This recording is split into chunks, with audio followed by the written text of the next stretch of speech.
শুরু হলো রাজ্যের বিধানসভা নির্বাচনের ভোট গণনা। এই গণনার ফলাফলের উপরই নির্ভর করছে বাংলায় জিতবে কে। গোটা রাজ্যের মতো পুরুলিয়া জেলাতেও প্রস্তুতি সম্পূর্ণ। প্রশাসনের তরফে নেওয়া হয়েছে কড়া নিরাপত্তা ব্যবস্থা।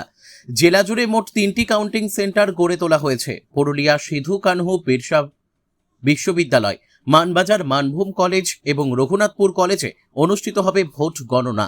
প্রশাসন সূত্রে জানা গেছে, পুরুলিয়া সিধু কানহু বিরসা বিশ্ববিদ্যালয় কাউন্টিং সেন্টারে মোতায়েন রয়েছে 3 কোম্পানি কেন্দ্রীয় বাহিনী।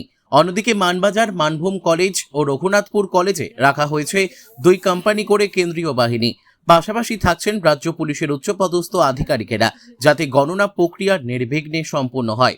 পুরুলিয়া সিধু কানহু বিরসা বিশ্ববিদ্যালয়, বলরামপুর, পুরুলিয়া, বাঘমুন্ডি ও জয়পুর বিধানসভার ভোট গণনা হচ্ছে। পুরুলিয়া থেকে বিশ্বজিৎ সিং সর্দারের রিপোর্ট, বিগ নিউজ বাংলা।